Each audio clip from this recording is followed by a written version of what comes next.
mag-subscribe na po kayo sa Don Mar TV. Kung DDS ka, kung nagugustuhan mo itong ating talakayan, at kung gusto mo updated ka lagi at ma-notify ang inyong mga cellphones, kung merong mga bagong balita, update tungkol kay Tatay Digong, mag-subscribe na po kayo sa Don Mar TV, okay? O, sabay-sabay tayong mag-subscribe sa Don Mar TV, okay?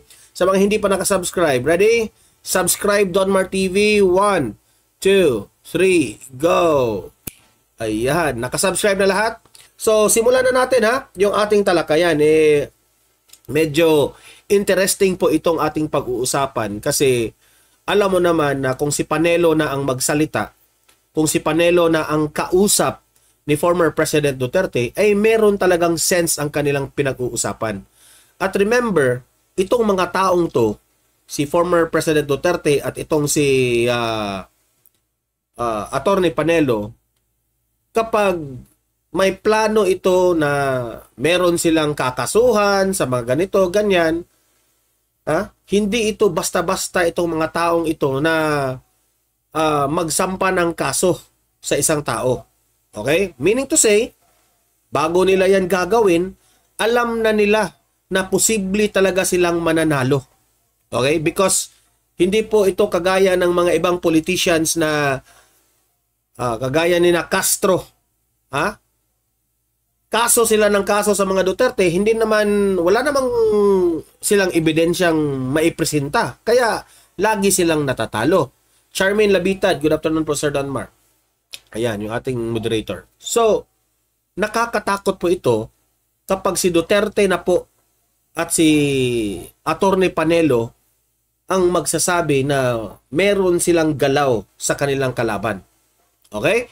So, eto, panoorin po natin itong phone conversation ni Attorney Panelo at itong si Tatay Digong natin. Okay? Pasok. Tumatawag ko si PRD. Mr. President, kinukumusta ka? Kinukumusta ka ng mga kababayan natin? Live po tayo ngayon sa TikTok. Naka-live tayo sa TikTok. Nagla-live ako nung... by the way subscribe Attorney Panelo sa kanyang TikTok. Subscribe ba yun? Follow siguro, no? Follow or like. You follow TikTok account of Attorney Panelo, mag-follow po kayo lahat. Pumasok ka. Sabi nila, kumusta ka na raw ba, Mr. President? Mabuti naman tumawag ako sa iyo kasi yung nungalingan ni Trillanes gusto kong i-consulta kasi... imagine that one, si former President Duterte, talagang tumatawag yan kay Attorney Panelo. Di ba? Imagine, si Attorney Panelo, meron, sabi pa nga ng mga kongresista doon sa Tuwadcom, Mr. President, napapalibutan ka sa mga lawyer ninyo. Remember, hindi po basta-basta ang mga lawyer ni Tatay Digong. Puro yun mautak at mga matatalino. Paano? Matalinong lawyer rin itong si Tatay Digong. So dapat, ang kanyang lawyerin ay siyempre yung mga magagaling at mga mabibigat na mga lawyerin. At isa na dito ay siyempre, yung dating legal counsel, Attorney Panelo. Tapos, talaga, mapansin mo na ang tinawagan talaga ni Tatay Digong ay itong si Attorney Panelo. Okay? Kasi, kilala natin si Attorney Panelo. Magaling ito sa batas. Marunong Marunong. Ito yung mga lawyer na hindi mo basta-basta mapaikot sa kamay ng mga kalaban. Okay? To tell you frankly, I have to file libel cases against him. Okay? Klarong-klaro po sa sinabi ni former President Duterte. Sinabi niya kay Attorney Panelo na I will file charges or kakasuhan niya itong si Trillanes. I-analyze ko yan Bakit po gagawin yan ni Tatay Digong? Okay, yun ang malaking tanong, di ba? Bakit niya gagawin yun? Kasi kung matatandaan nyo sa Tuwadcom hearing na yan, marami pong inipresenta itong si Trillanes o marami pong mga akusasyon itong si Trillanes na ang pamilyang Duterte raw, meron raw mga maraming accounts o bank account na ang laman ng mga bank account sobrang kalakihang pera ang mga bank account na ito. Kung matatandaan natin, sinabi po ni Vice President Inday Sara Duterte sa isang press con na yung mga bank account na yun ay peke. Non-existence nga. Non-existing. Hindi po nag-i-exist. Kasi pumunta talaga si VP Sara. Pinuntahan niya. Ano tong mga account na ito na sinasabi nitong aso na ito? Siyempre, sino ba namang hindi mako-curious yan? Nagpresenta sila ng mga bank accounts na yan. E di siyempre, yung inakusahan nila, isa na yan, si VP Sara, pinuntahan niya yung bangko. Doon, sinabihan si VP Sara na, ma'am, itong mga bangko na hinahanap nyo ay non-existing po ito.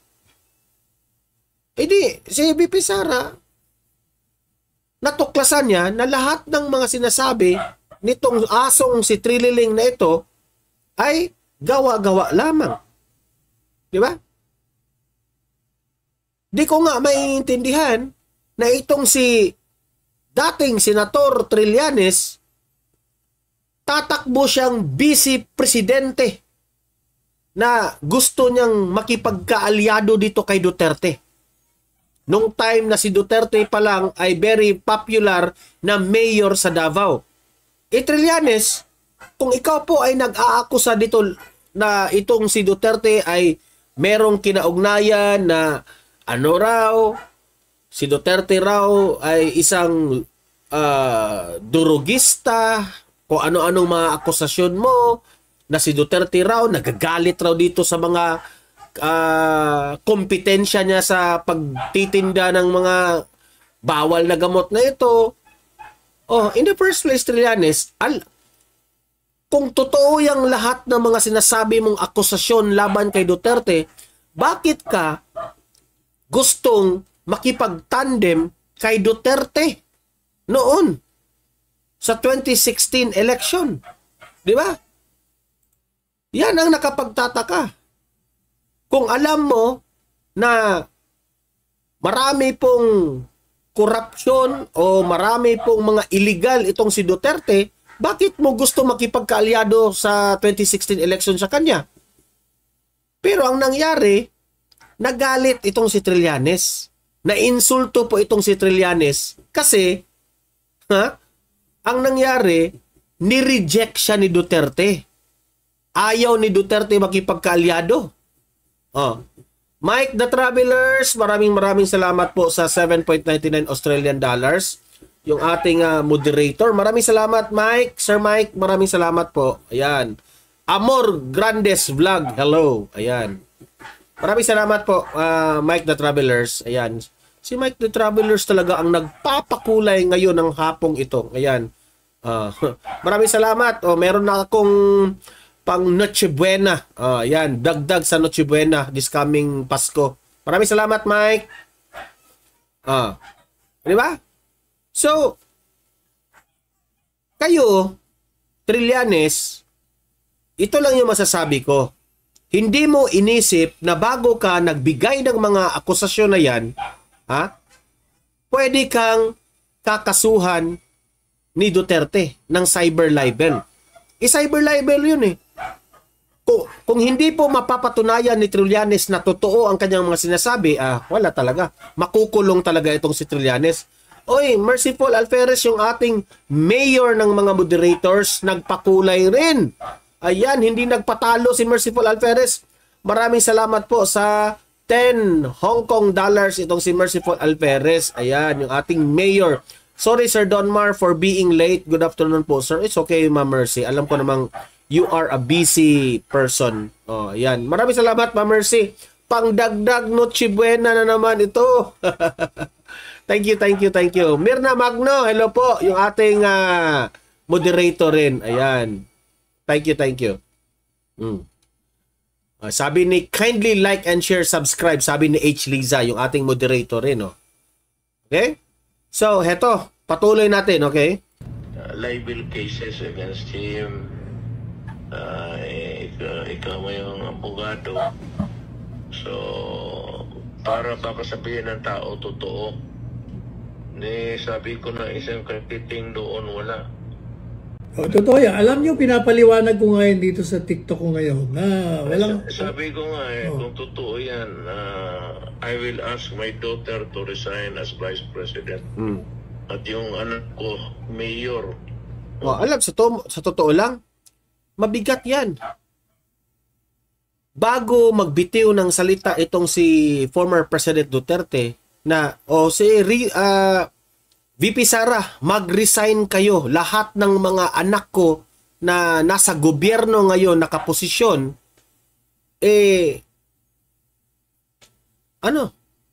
ipare-resign niya lahat. Kung meron man isang katiting na sinabi ni Trillanes ay totoo. So that means to say, lahat itong mga sinasabi ni Trillanes ay puro ito gawa-gawa lamang. Di ba? Gawa-gawa ito. Because Tatay Digong is very confident na sabihin niya na mag-resign lahat ng mga anak ko sa posisyon na yan. Di ba? Ano ka ngayon? Napahiya nga si Trillanes eh. Napahiya siya nung sinabi ni Duterte na anong kapalit sa waiver na yan? Sasampalin kita in public? Di ba? Uy, Nanay Tita, yung ating bagong moderator, maraming salamat rin sa 10 Hong Kong dollars. Ayan, maraming salamat Nanay Tita. Alam mo ba Nanay Tita, nag-message pa talaga si Migs Duhina sa akin na i-recommend ka raw na i-moderator. Alam mo naman na basta si Secretary Migs Duhina na yung magsabi sa akin, nanginginig na ako. Okay. Migs, sige, walang problema yan. Di ba? Recommended ka ni Secretary natin na si Migs Duhina, ha? Si Migs Duhina rin yung merong access sa akin na yun yung aking secretary dito eh. Migs, maraming salamat Migs, ha? Nanay Tita, thank you. Thank you po. Pangdagdag Noche Buena na rin sa Pasko. Thank you po. Ayan, maraming salamat. Oy, maraming nagpapakulay ngayon. Baka meron pang magpapakulay mamaya, ha? Thank you in advance. Kung sino yung magpapakulay para makulay yung ating Pasko. Kasi yung asawa ko, nagplano kami na gumawa kami ng Christmas tree. Medyo mahal pala yung Christmas tree. Siyempre, yung aming monthly na mga sahod, naka-assign na po sa mga kung ano-anong mga bayarin sa bahay. Plano pa naman kaming magtayo ng Christmas tree, yung talagang elegant na Christmas tree, kasi gusto namin yung anak namin na si Brad Stephen, kung makita nyo sa Facebook ko, ha, Donmar, yung anong Facebook ko. Sabihin nyo lang kay Migs ko ano yung Facebook account ko, makita nyo, meron akong anak doon, no? So gusto namin ma-experience ng anak ko na magkaroon ng Christmas tree, because ever since sa buhay namin nung bata pa ako, hindi namin afford yung Christmas tree. Meron sigurong mga Christmas tree na experience namin sa mga kapitbahay, ganon ganyan, pero yung magkaroon kang sariling Christmas tree during Christmas time, wala eh. Gusto namin ma-experience sa anak ko yun. So yung mga nagpapakulay ngayon, pwedeng madagdag ko ito sa budget namin for the Christmas tree. Okay, thank you very much sa mga nagpapakulay. Thank you talaga. Ayan. So, go back tayo sa ating itong kay Tatay Digong. Di ba? So, eto, hindi po biro, hindi po, what do you call that one? Hindi po easy na sasabihin mong mag-resign ang kanyang mga anak. Hindi po easy yan. That means to say, confident po si Tatay Digong na itong mga bank accounts na kung ano-anong sinasabi nitong si Trililing ay gawa-gawa lang ito. This confidence si Tatay Digong na ito ay bulatik laman. Ha? Yung bibig ni Trillanes lang ang yung ano, yung puro, di ko nga maintindihan bakit ini-invite siya doon sa mga tuwadcom na yan, di ba? Oh, patuloy. Sign dapat lang kung totoo. At Sabi ni Mix Zoy na, basta DDS supporters solid kami, Sir Donmar. Ay, tayo namang lahat, okay? Tayong lahat. Nanay Tita, salamat Sir Don. Maraming salamat rin, Nanay Tita. And welcome to Donmar TV channel. Okay? Alam kong matagal na kayong kaibigan ni Mix Duhina. Basta recommended ni Mix Duhina. Wala na akong tanong-tanong dyan. ako, wala naman akong posisyon. Pero ngayon, para ayaw ko na lang magsalita. Basta ako mag-file ng kaso. Patunayan niya sa korte kung puro kabalastugan na figures. Wrong spelling pa yung anak ng patutin. Wrong spelling pa. Alin ang wrong spelling? Ito ha. Ito yung natuklasan ni Attorney Panelo. Na meron pang wrong spelling itong gawa-gawa na mga ebidensya ni Trillanes. Nakakahiya ka, Trillanes, sa totoo lang. Nakakahiya ka. Oh. Ayan, nag-alarm na yung spelling pa. Sorry ha, nag-alarm yung aking cellphone kasi pina-alarm ko yung gamot ng aking anak kasi nagkasipon, nagkaubo eh.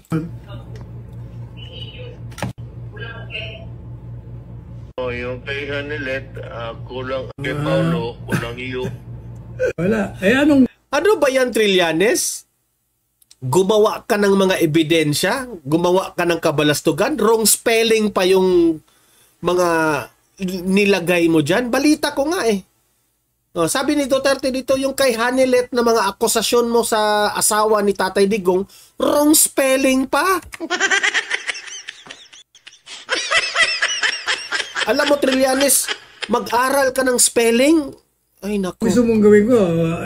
Oy, Florinda Finwick ha, yung ating moderator present. Kaso?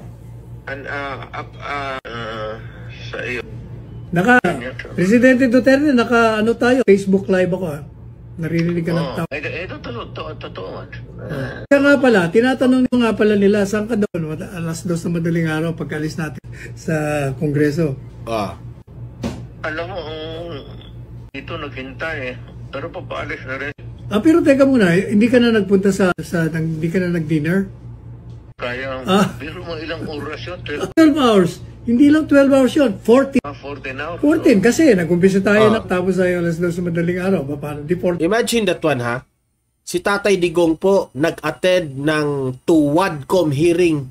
14 hours. 14 hours yan. Ha? Pero, sino ang sumurrender? Ang mga Tuwadcom po ang mga surrender. Weak pala kayo. Weak pala kayo. Ano ba yan? Weak pala kayo, mga Tuwadcom kayo? Hindi ko nga akalain na ito kaya kong plug. Hindi, alam na. Waking hours mo yun eh. Yun doon ang ako nga falling asleep na nakakatulog. Buti nga chairman. Baka nasabi ako, nakatulog nga ako ng ilang minuto. Ako wala naman sa night person na ako. Tinatanong nila gusto mong sunggaban si Liling Trillanes. Ano ba ito? Ano ito eh? Gusto kong isync itong sinasabi nila. Hindi, totoo lang. Teach him a lesson in life. Nasanay kasi siya yung kung ano-anong kaloko na pasok niya sa buhay niya. Ang tao, sirain yung puri. But he gets away with it. Now, kailangan bigyan siya ng leksyon. Naman, ang kalaban niya, ang totoo. Kanina pala kang nanonood, Florinda Finwick. Maraming salamat po. Ayan. By the way, alam mo, Trillanes, mismo na si Tatay Digong na po ang nagsasabi na gusto niyang bigyan ka ng leksyon. I will teach him a lesson. Yan ang sabi ni Tatay Digong. Kasi itong si former President Duterte, kung mapapansin mo ang kanyang political career, minsan lang ito magsampa ng kaso ng kanyang mga kalaban. Hindi kagaya nila Castro at itong si Trillanes, kung hindi nila matake yung pagkatalo nila dito kay Duterte, magsasampa sila kaagad ng kaso kung anong mga iaakusa nila, di ba? Pero itong si Tatay Digong, duda ko ito ha, napuno na itong si Tatay Digong. Ha? Napuno na siya. Parang sinabi na ni Tatay Digong, ikaw Trillanes, sumusobra ka na sa mga gawa-gawa mong storya. I will teach you a lesson. Ayan, dapat kang matakot dito, Trillanes. Dahil sasampahan talaga kang kaso ni Tatay Digong. Good luck na lang sa iyo. Hindi mo ano yun, yung kanyang sumurs. Ang bangko, mayroon o wala. Sir President. Dapat tao totoo na si Inday. Sabi ko nga, fake na fake. Hindi mo alam kung anong bangko yun. Bibigyan ng bangko ng gano'n. Secret. Kasi Secresilo. Totoo man yun, Secresilo. Kaya pala, binanatan ka yan ang ipinagtataka nila, ni Panelo. Bakit nagkaroon ng access itong si Trillanes? Sa mga unang-una, meron po tayong tinatawag na Bank Secrecy Law. Ano bang ibig sabihin ng Bank Secrecy Law? Ang ibig sabihin ng Bank Secrecy Law,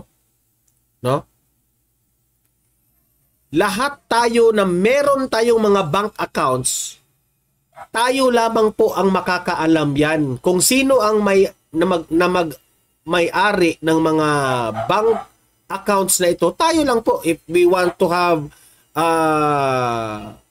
anong tawag doon? Statement of accounts, kung gusto mo. Tayo lang po ang nakakaalam doon. Meron nga tayo sa ating mga bangko, pwede natin ilagay sa telepono natin, di ba? For example, BPI. Magda-download ka ng application sa BPI na doon maa-access mo yung information ng bangko mo. Okay? Tapos, ang bangko po ay ingat na ingat po ang bangko dito. Bank Secrecy Law nga eh. So, like for example, sa BPI ko, meron ako, BPI naman ako, kailangan ko pang yung aking fingerprint sa telepono bago ako maka-access sa aking account. Meaning to say, ang bangko po ay stricto po na makuha yung mga information mo. Okay? So, talagang fingerprint pa tayo o kung ano man yung mga password sa mga PIN numbers, ganon, di ba? Bago mo ma-access ang inyong account. So, meaning to say, bawal po ang isang tao na mag-access to get information sa ibang mga bank statements. Okay? Like for example, ako, gusto kong malaman kung magkano ang pera ni Tatay Digong. Bawal yan. I cannot have access that sa bangko. Kung pupunta ako sa bangko at sasabihin ko, ma'am, gusto ko makuha yung information sa bangko po ni Tatay Digong. Can I have access? Hindi ka papayagan ng bangko niyan. Yan ang unang ruling. Kaya nga tinatawag yan Bank Secrecy Law. Ngayon, unang tanong dito ni Tatay Digong, ni Panelo, dito kay Trillanes, bakit mo kung totoong may bank account na ganyan, in the first place, bakit mo nakuha yung mga informasyon na yan? Di ba? Hindi ka talaga bigyan ng informasyon sa bangko niyan. Bank Secrecy Law. Talbog na si Trillanes. Kung sasabihin si Trillanes ng korte, saan mo nakuha itong nakalap mong impormasyon sa bangko ni Duterte? Kung sasabihin niya ng korte, saan? Sinong nagbigay sa iyo ng impormasyon na ito po yung laman ng pera sa bangko ni Duterte. Unang-una, Trillanes, makakasuhan ka niyan. Pangalawa, sino ang nagbigay sa inyo ng impormasyon? Makakasuhan rin yung nagbigay. Alam yan ng mga taga-bangko. They are not allowed to give information about these bank accounts. Makakasuhan rin sila. Di ba? So, dyan pa lamang, sablay na ka na, Trillanes. Sablay ka na. Kaya nga sabi ni Duterte, I will give you a lesson. Kakasuhan ka. Marami. Cyber libel. Makakasuhan ka rin. Kasi dapat yan patutunayan ni Trillanes sa korte, kung itong mga bank accounts na ito ay really existing. Paano kung hindi yan nag-i-exist? Talo ka na sa kaso, Trillanes? Pero alam ko ang duda ko dito meron akong duda dito. Na itong si Trillanes, kahit gawa-gawa lang niya ang kanyang mga akusasyon kay Duterte, that is part of the script dito sa Tuwadcom na ito. Ini-invite siya ng Tuwadcom para isiwalat, bigyan ka ng oras, Trillanes, para magdaldal, magtahol sa Tuwadcom. Kasi alam ng Tuwadcom na itong mga loyalista at itong mga dilawan, talagang maniniwala kay Trillanes. Natatawa nga ako dito kay Mike Abe, natatawa ako dito kay Coach Jarrett, at ilang sa mga bangag at mga tambaluslos vloggers, na dati, galit na galit sila kay Trillanes dahil sinungaling raw si Trillanes. Pero hindi ko maiintindihan ngayon, bakit ngayon kumakampi na itong si Jarrett at si Abe. Kumakampi na kay Trillanes ngayon.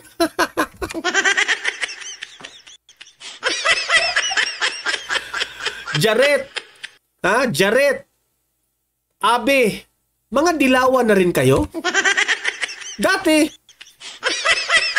Dati galit na galit kayo kay Trillanes. Dati, ngayon, pinagtanggol niyo na.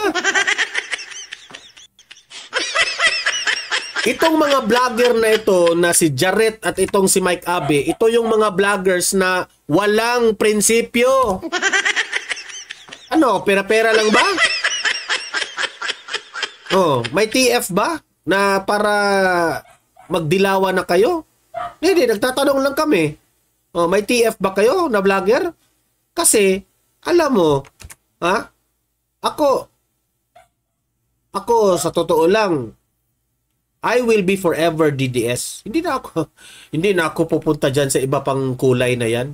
Kasi I believe on Tatay Digong's advocacy. Okay?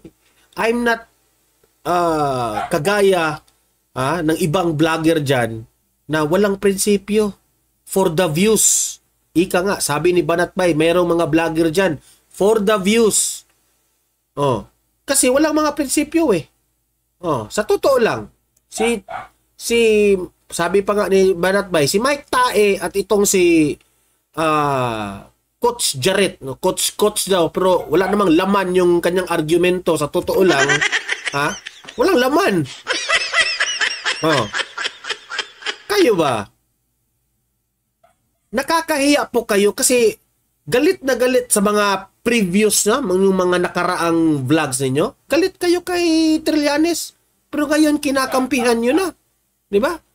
Nakakahiya po kayo. Nakakahiya. Ay, nako. Noli Di Castro. Wala ka daw isang sabi mo, sasayang ka ng waiver, tapos kinukontra mo. Sabi ko, Noli, ikaw ang pinakainuto ng bansa Nagsasalita ka ng di mo alam yung waiver ni Presidente Duterte. Senpai, hello po. Ganyan ang ginawa yun nung 2016, makako ko. Teka lang muna 5:18. Kasi mukhang may problema sa audio dito ng ating video. I-refresh ko lang, okay? Ayan, play. Di ba nagbigay ka ng waiver? Kaya lang hindi ka ako nilili. Wait muna kasi para talagang merong problema Ayan. Gusto kong clear Ayan. Tumatawag ko si PRD. Life. ano yan? 5 minutes. Yan. Ikaw ang pinaka-inutil na Vice President.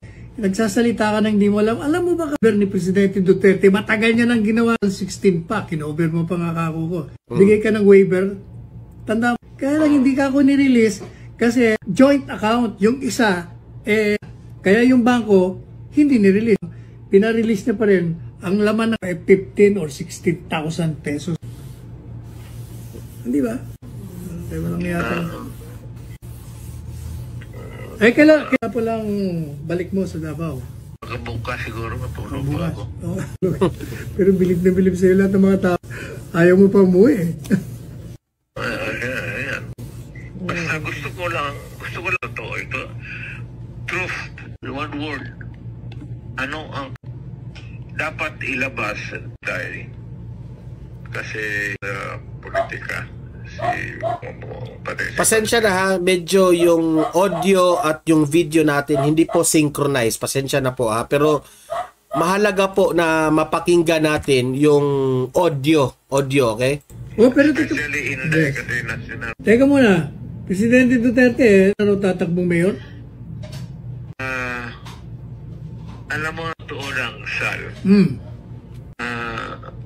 Retired na ako. Hindi naman matanda na. Kita ko naman 23 lang Pilipinas na ang galaw ko. Pero, yun. Kaya ayaw maghiga sa ganitong kasi itong si Terlian talagang mukalakad yan, sponsored. Hindi gagalaw yan ang gano'n yan. Kung malaka. Ewan, nagtataka ang Malacan niya na ginagawa. Tama ang analysis ni Tatay Digong na bago nagkaganyan si Trililing, may ano talaga yan. May nagko-control dyan. Sino talaga yung nag-utos kay Trillanes? Wala naman kaming kasalanan naman ako nag-atake kay Presidente. Ko na si Trillanes nagtrabaho President Marcos. Kaganon. Di ba? Si Trillanes raw posibleng nagtatrabaho kay Bongbong Marcos o baka kay Tambaloslos. Di ba?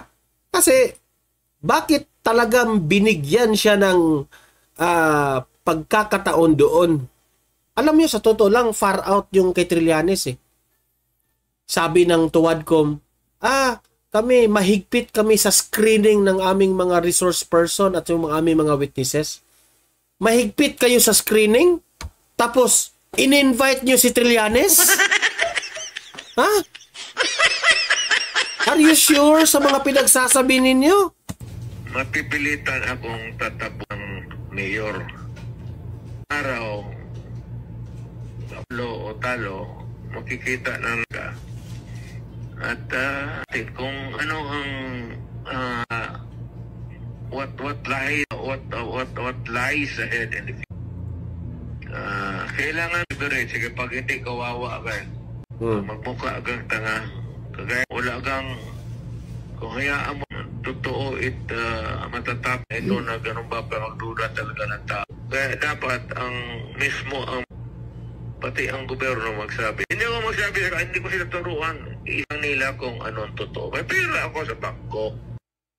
Ayan. So, putol-putol kasi yung hindi maintindihan yung masyado yung statement ni Duterte kasi putol-putol siguro yung internet ni Atty. Panelo, pero naiintindihan naman natin kung ano yung konteksto ng sinabi ni Tatay Digong. Okay? Ibig sabihin na yung pagpunta po ni Tatay Digong sa Tuwadcom, pinangaralan ang Tuwadcom sa kanilang mga kamalian. Marami pang ang beses na kinorek sila ni Tatay Digong, di ba? Kinorek talaga sila. At itong pagsulpot ni Trillanes dyan sa Tuwadcom na ito, alam na natin yan. Scripted na yan. They will give Trillanes time para isiwalat. Kasi kung tingnan nyo, itong si Tambaloslos din Itong si Tambaloslos, Trillanes po, okay? Ito magiging witness. Wait muna ha. Kung si Trillanes ang magiging witness dito sa mga pinagsasabi niya, okay? si Trillanes rin ang posibleng makakasuhan. Hindi naman si Tabaluslos ang makakasuhan eh. Di ba? So, meaning to say, kung totoo man ito na kasama itong si Trillanes sa script, ginamit lang itong si Trillanes ng mga tuwadcom o ginamit lang itong si Trillanes nitong si Martin Romualdez. Trillanes, ginamit ka lang. At the end of the day, ikaw ang makakasuhan sa mga akusasyon mo kay Tatay Digong. Okay? So, good luck na lang. Ito lang yung masasabi ko sa iyo, Trillanes, ha? Good luck na lang sa inyo. Okay? Good luck na lang. Good luck. Dawn must be dead, dawn must be dead. You must be dead, dawn must be dead, dawn must be dead, must be dead. Si Don man, dito na laging nakaabang. Hatid ang balita mula umaga hanggang gabi. Politika sa Pinas, bawat galaw na susubaybayan. Kasama ka sa kwento ng bayan, laging may say-say. Laging updated sa kwentong politika. Si Don Mar ang kasama mo sa bawat balita, sa bawat issue at pangyayari sa bansa. Don Mar TV, para sa bayan talaga. Senado, Kongreso, Malacanang at kalsada, bawat usapin, sinisilip niya ng tama. Ang totoo at walang bias ang kanyang dala. Para sa Pilipino, bawat kwento'y may halaga. Laging updated sa kwentong politika. Si Don Mar ang kasama mo sa bawat balita, sa bawat issue at pangyayari sa bansa. Don Mar TV, para sa bayan talaga. Kung gusto mo ng balita, dito ka tumutok. Walang kasinungalingan dapat at walang halong usok. Si Don Mar ang gabay mo sa katotohanan. Bawat balitang dala sa bayan nakalaan. Laging updated sa kwentong politika. Si Don Mar ang kasama mo sa bawat balita, sa bawat issue at pangyayari sa bansa. Don Mar TV, para sa bayan talaga. Don Mar TV, ang iyong kakampi sa balita. Tunay na serbisyo sa bayan, nakatuon ang mata. Kaya't mag-subscribe na para lagi kang una. Sa kwentong politika ni Don Mar TV tayo magkakaroon.